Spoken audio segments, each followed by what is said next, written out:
Point number 1, किसी भी unit का फुल नेम कैपिटल लेटर से शुरू नहीं होता है, चाहे वो किसी साइंटिस्ट के नाम पर ही क्यों ना हो। फॉर एग्जाम्पल, न्यूटन, एम्पर और मीटर। पॉइंट नंबर 2, यूनिट्स के सिंबल यूजुअली स्मॉल अल्फाबेट्स में लिखे जाते हैं।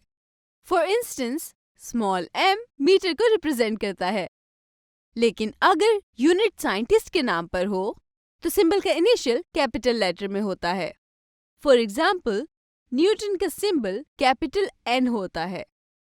सिमिलरली, कूलम के लिए ये कैपिटल C होता है। अब अगले पॉइंट की तरफ चलते हैं, जो है पॉइंट 3। प्रीफिक्स किसी स्पेस के बगैर यूनिट से पहले लिखा जाता है। फॉर इंस्टेंस, अगर आपको 1 लिखना है, 1 into 10 raised to the power -3 meters, तो प्रीफिक्स फॉर्म में इसे लिखा जाएगा 1 millimetre. Point number 4, base units के कॉम्बिनेशन को दरमियान में एक स्पेस के साथ लिखा जाता है। फॉर एग्जाम्पल, वर्क डन का यूनिट न्यूटन मीटर होता है। इसके यूनिट को लिखा जाता है N space M। Point number 5, prefixes का कॉम्बिनेशन बेस यूनिट्स के साथ अलाउ नहीं होता। फॉर एग्जाम्पल, अगर मैं लिखूं 1 माइक्रोफैराड, तो हम इसे लिख सकते हैं 1 पिकोफैराड, क्योंकि हर माइक्रो का मतलब है 10 raised to the power -6। और जब 2 माइक्रो प्रीफिक्सेस मल्टीप्लाई होते हैं तो उनकी पावर ऐड हो जाती है, तो हमें मिलता है 10 raised to the power -12, और ये प्रीफिक्स पिको की वैल्यू होगी। तो प्रीफिक्स के कॉम्बिनेशन को इस्तेमाल करने के बजाय हम सिंगल प्रीफिक्स इस्तेमाल करेंगे। अब नेक्स्ट पॉइंट की तरफ चलते हैं।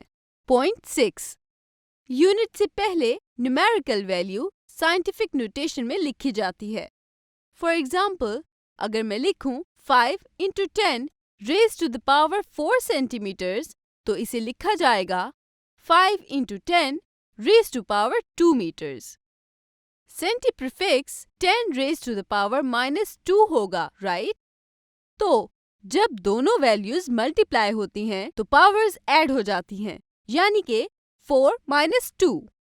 तो हमें मिलेगा 5 into 10 raised to the power 2 meters।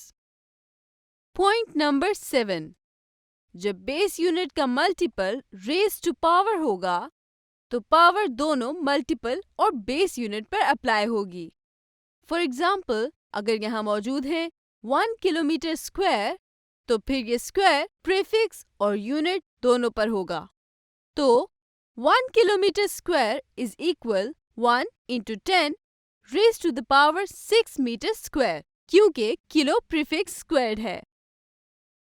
अब फाइनल और सबसे इम्पोर्टेंट पॉइंट, पॉइंट नंबर 8, ये कहता है कि प्रैक्टिकल वर्क में इंस्ट्रूमेंट्स की बेसिस पर मेजरमेंट्स को फौरन यूनिट्स में लेना होता है।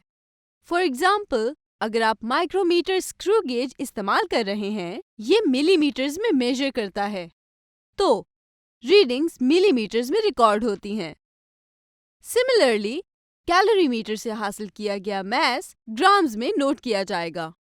रिकॉर्डिंग्स रिकॉर्ड करने के बाद फाइनल कैलकुलेशन से पहले आप तमाम रीडिंग्स को SI यूनिट्स में कन्वर्ट करेंगे।